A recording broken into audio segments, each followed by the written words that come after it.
Bir ızdıraplının yolundayız. Bir ızdıraplının yolundayız ki peygamberlik müessesesi, peygamberlik ruhu Cibril'in zebercetten kanatlarıyla kapısını vuracağı ana kadar dahi o insanlığın derdiyle ızdırapla inlemiş, Gâr-ı Hira'ya çekilmiş, Sevir mağarasına koşmuş, Medine'ye ayrılmış, bu Akabe demiş, şu Taif demiş, durmadan dolaşmış. O kadar yanmış, yakılmış, o kadar ızdırap çekmiş ki Kur'an onun bu ızdıraplarını tadil için فَلَعَلَّكَ بَاخِعُ نَفْسَكَ أَلَّا يَكُونُوا مُؤْمِنِينَ İnanmıyorlar diye kendini öldüreceksin neredeyse. Öldürecektin.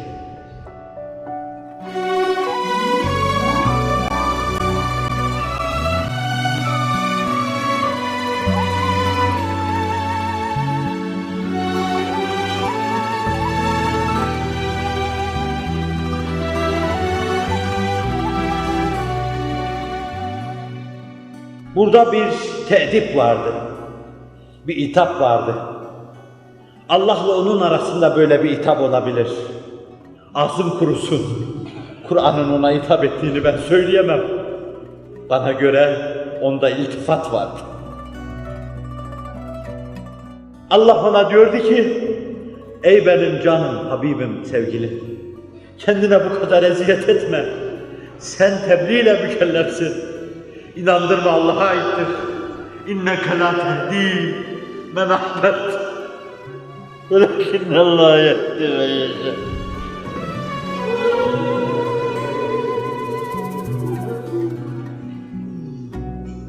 Sen istediğini hidayet edemezsin. Kalpleri açamazsın. O kilitleri çözemezsin. İmanı duyuramazsın. Evet ya Rabbi. Ben de 50 senelik aczimle bunun noktalandığını görüyorum. فَلَعَلَّكَ بَاخِعُ نَفْسَكَ أَلَّا يَكُونُوا مُؤْمِنِينَ İnanmıyorlar diye ızdıraptan boğulacaksın. Hüzünden boğulacaksın.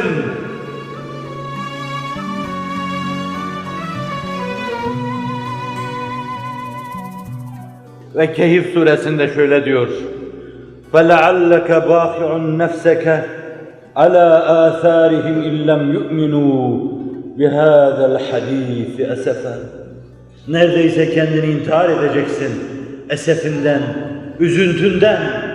Şu Kur'an ki nur efşan indi, şu Kur'an ki semanın dili, şu Kur'an ki Allah'ın beyanı, şu Kur'an ki ilahi bir sofra, şu Kur'an ki onların arasında, şu Kur'an ki onların arasında ama yetim, yetim.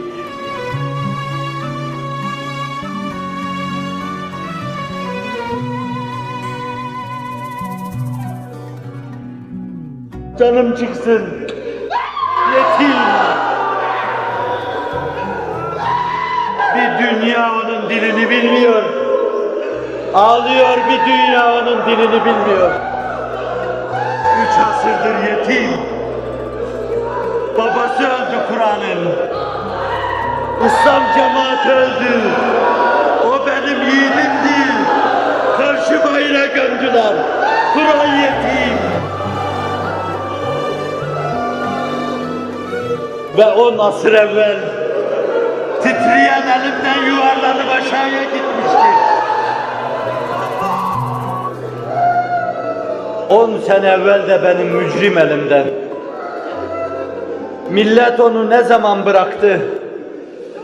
Hadisin ifadesiyle Kur'an bir vadide, onlar bir vadide. Canım çıksın, Kur'an ne zaman garip kaldı? Onu bilemeyeceğim ama bir hezeyanla, bir çılgınlıkla 10 sene evvel o benim elimden fırlayıp sizin sinelerinize çarptı. Bir dalga kırana çarpmıştır inşallah.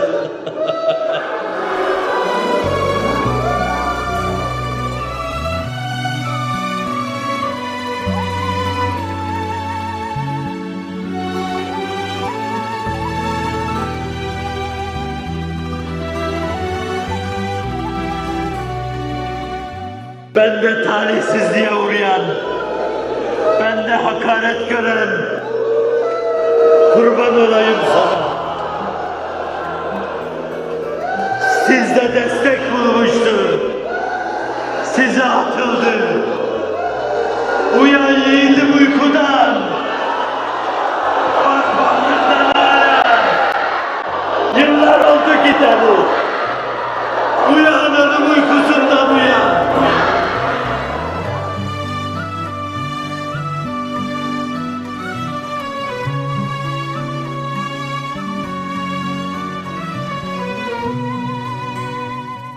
Ve Kur'an sahipsiz, ve Kur'an sahipsiz, ve Kur'an yetim, ve Kur'an tanınmıyor.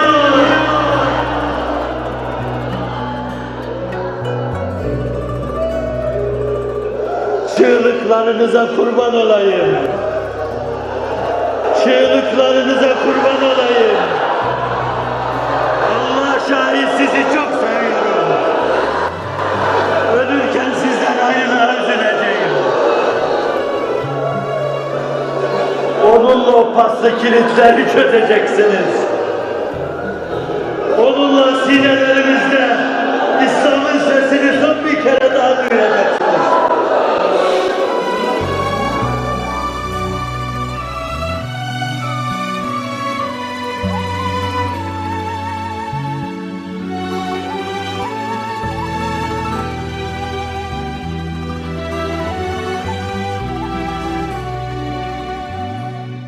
O dinleniyor. Ruhuyla doğrulmuş, ruhu kadar pırıl pırıl, Ravzasında Resulullah tarafından dinleniyor.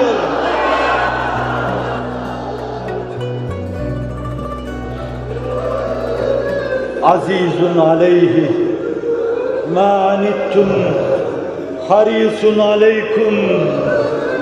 Sıkıntılarınız kendisini çok sıkan, size karşı çok hırslı olan, eğilmenizden rahatsız olan, doğruluğunuza sevinç ve beşaret içine giren Hz. Muhammed duyuyor.